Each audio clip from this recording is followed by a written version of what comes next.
Olá, corintiana, corintiano, eu tô aqui para comentar e comemorar com vocês a nossa classificação para a semifinal do Campeonato Paulista de 2020. Que beleza! Até poucos dias atrás, todo mundo já dava o Corinthians como desclassificado, a situação era mesmo muito difícil, mas a gente conseguiu fazer essa façanha e estamos cá agora classificados para a semifinal, depois de um jogo contra o Bragantino, que era inclusive considerado favorito. E eu assim não critico quem considerava o Bragantino favorito, porque realmente fez uma primeira fase excelente, tinha os melhores números, um time muito organizado, muito qualificado, bem treinado, recebeu um grande investimento. De fato, o Bragantino era... negócio de Guarani na minha cabeça, meu Deus do céu. De fato, o Bragantino era o favorito para o jogo contra o Corinthians, mas o Corinthians conseguiu dar aquela evoluída que a gente dizia que era necessária para que o Corinthians conseguisse passar dessa fase. E isso aconteceu, várias coisas boas, aconteceram no jogo de hoje e nós vamos falar sobre isso. Então, curte o nosso canal, comenta, compartilha e se inscreve aí para dar uma força pra gente, viu? Timão na teoria.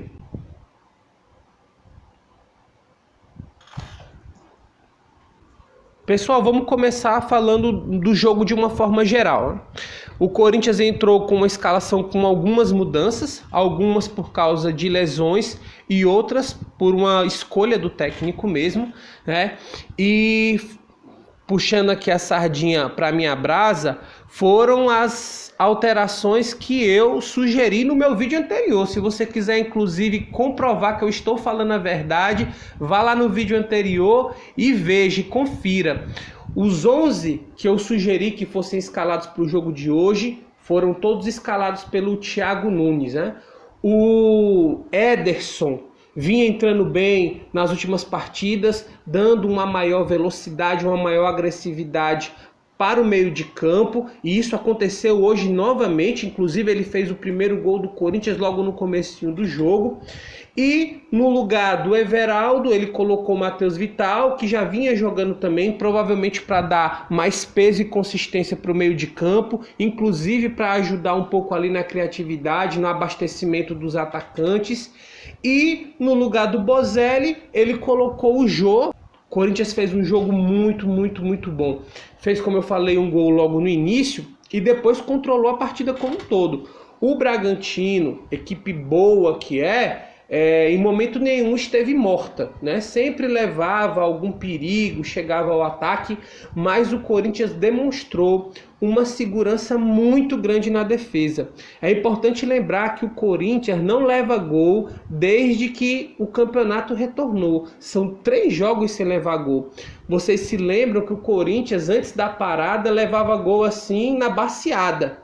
E era um dos maiores defeitos do time do Thiago Nunes. Então o Corinthians agora parece ter acertado um pouco melhor a zaga, com o Carlos Augusto, com o Danilo Avelar, que deram uma firmeza muito grande para o setor. O Gabriel também contribuiu muito para isso. E o Corinthians agora parece ter defensivamente mais solidez. E o Corinthians não deixou de atacar também, né? Atacou bastante, teve volume de jogo, em momento nenhum ficou esperando o Bragantino, mesmo tendo vantagem no placar. O jogo inteiro propôs, foi melhor, superior, chutou muitas vezes ao gol, levou perigo e ganhou de 2-0 assim com autoridade. O Corinthians de fato mereceu a vitória. O Bragantino mostrou mais uma vez que é um bom time, fez um bom jogo, mas o Corinthians conseguiu ser superior e venceu com autoridade. O Corinthians jogou muito bem e demonstrou uma grande evolução em relação aos jogos anteriores. Eu acho que o que fica de negativo nesse jogo é mais uma vez a atuação dos nossos meias. O Matheus Vital entrou no lugar do Everaldo, não jogou muito bem, foi um pouco apagado, teve ali algumas participações, mas poderia ter sido muito melhor. Então a gente se espera dele, né, que ele floresça para o futebol, porque ele é uma promessa, um jogador talentoso, mas até agora isso não aconteceu. E o Luan, mais uma vez, né, muito apagado. Há quem diga que o Luan vem batendo faltas e dando assistências assim para gols importantes, como aconteceu na partida anterior e aconteceu nessa agora também. Ele bateu a falta que serviu como assistência para o gol de cabeça do jogo, mas na boa, um jogador como o Luan, que ali veio para o Corinthians depois de um alto investimento, um jogador que já tem aí toda uma trajetória vitoriosa, a gente sabe o quanto o Luan pode dar, um jogador que inclusive é corintiano desde criança. É claro que o Luan pode dar muito mais do que vem dando. A gente não tem condições de ficar se contentando com um jogador que só bate falta. É muito pouco, é muito pouco. O Luan precisa participar do jogo de forma integral, ficar mais ligado. Mais uma vez eu digo, ele é nosso principal armador, é o nosso camisa 10. Então veja bem, o Corinthians hoje, no geral, já foi bom. Mas se os meias começarem de fato a entrar no time, a entrar em campo e jogar, o Corinthians pode evoluir ainda mais. E essa cobrança não dá para deixar de fazer para o Luan. Apesar da vitória de hoje, é um alerta que precisa ficar ligado no Corinthians. A gente não pode se iludir com as vitórias. Todo mundo fica muito feliz, foi um resultado bom, um jogo muito sólido do Corinthians, mas a gente precisa entender o que está acontecendo. Nós vamos precisar dos nossos meias, de caras que abasteçam o ataque, que sejam criativos, que chutem de fora da área, que desequilibrem, que consigam romper a zaga naquele 1 contra 1, e o Luan foi contratado para isso. Então a gente espera que o Luan consiga encontrar esse futebol, até porque o Corinthians tem pouquíssimas opções, né? Então, assim, fica esse recado, essa preocupação, como eu falei aqui para vocês, esse canal não é para passar pano. Eu sou um corintiano apaixonado, mas não estou aqui só para fazer elogios para o Corinthians, né? E nem para os jogadores.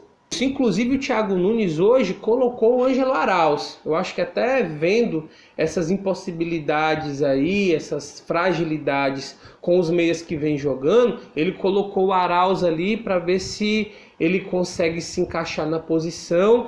E ele jogou pouco, teve pouco tempo para jogar, mas talvez o Arauz comece a pintar com mais frequência no time do Corinthians, né? É importante testar outros meias, porque os que estão jogando até agora estão com muita dificuldade, né? E agora que eu já terminei as críticas, falar mais uma vez, agora com mais carinho, do predestinado Jô. Jô maravilhoso, nitidamente estava fora de ritmo, um pouco pesado, com alguma dificuldade de locomoção, assim, o passe não estava muito veloz, as decisões estavam assim um pouco atrasadas, mas ele conseguiu fazer um básico ali, uma parede, tocar algumas bolas, dar continuidade às jogadas, e quando ele teve a oportunidade de fazer o gol, ele foi impecável, se posicionou bem, subiu mais que os zagueiros, como eu falei anteriormente, fez aquele cabeceio de manual pro chão, bola cruzada no cantinho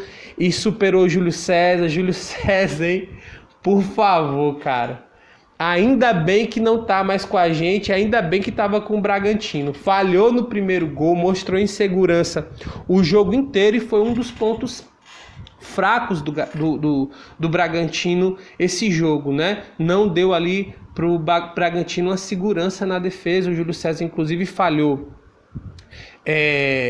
gravemente no primeiro gol, o gol do Ederson, uma bola que dava para pegar com certeza, foi em cima dele, apesar da potência, mas deixou passar. Muito importante para o Corinthians nesse retorno ao futebol.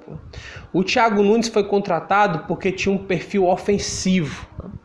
Quando chegou no Corinthians, foi criticado por tomar muitos gols.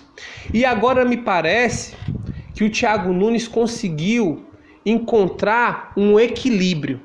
O time é consistente defensivamente, mas não deixa de ser, no jogo de hoje, não deixou de ser bastante agressivo, chutou muitas vezes ao gol, teve volume de jogo, pressionou o adversário e concluiu em gol nas situações onde isso foi possível. Então, o Thiago Nunes eu acho que encontrou ali um meio termo, né? O Tite gostava muito de usar essa palavra, equilíbrio, um time nem defensivo demais e nem ofensivo demais a ponto de ficar tomando gols embaciada, como é o caso do São Paulo, por exemplo, que vai para frente, a zaga é uma avenida, todo mundo vai passando e vai fazendo gols, e o Thiago Nunes parece ter encontrado ali uma escalação e uma formação onde a defesa do Corinthians fica muito bem protegida e o ataque não deixa de ser abastecido, ou seja, há um equilíbrio, o Corinthians consegue em todas as fases do jogo ter ali consistência. Foi o que aconteceu no jogo de hoje. Minha gente, a semifinal vai ser jogada domingo às 16 ou às 19 horas. Aí vai depender de um sorteio. Contra o Mirassol, que é um time que tem tido muitos problemas nos últimos dias. Teve que contratar muitos jogadores, porque enquanto a parada da pandemia estava vigorando, né, eles perderam muitos atletas e tiveram que contratar outros, então está sendo um processo muito problemático para eles. Mas é importante que a gente respeite o Mirassol, apesar, claro, de o Corinthians ser favorito, porque o futebol é imprevisível, né? A gente fica teorizando, como a gente faz aqui nesse canal, mas o futebol na prática ele tem as suas surpresas, as suas imprevisibilidades e as coisas acontecem como aconteceu com o São Paulo ontem, para nossa felicidade, né? O São Paulo foi pego de surpresa pelo Mirassol, que jogou em cima, acabou fazendo 3 gols naquele time ali do Diniz, que é sempre muito frágil defensivamente, e o Mirassol surpreendeu. Então, nós somos favoritos, mas é importante que a gente respeite esse time, que a gente vá com muita seriedade, para dar uma virada na nossa temporada. Vai começar o Campeonato Brasileiro em breve e o Corinthians precisa estar em boas condições, estar com ritmo e estar com confiança. Eu acho que esse retorno ao futebol e esse bom desempenho do Corinthians a partir daí, ele tem também um efeito psicológico para o restante da temporada, né? A temporada é muito dura, a gente tem um elenco limitado, até muito pouco tempo as análises sobre o Corinthians eram muito negativas e a gente está tendo a oportunidade aí nesses últimos jogos e com a continuidade do campeonato de dar um moral para o elenco também. Então eu acho muito importante que o Corinthians faça jogos consistentes até começar o Brasileirão, para que a gente comece com bastante confiança, que a gente sempre vê técnicos e jogadores falando sobre isso. O fator psicológico é muito importante e eu acho que se o Corinthians jogar com bastante seriedade, jogar com muita firmeza, com concentração, muito provavelmente vai ganhar do Mirassol e estará na final do Campeonato Paulista, certo? Gente, mais uma vez foi ótimo falar com vocês. Se inscrevam no canal, curtam e compartilhem o vídeo, bem aqui embaixo aqui vocês podem compartilhar, curtir, fazer tudo isso aí. E até o próximo vídeo, que vai ser logo após o jogo contra o Mirassol, com mais um comentário, mais uma análise, e espero que a gente esteja domingo à noite, depois do jogo, tão feliz quanto nós estamos agora.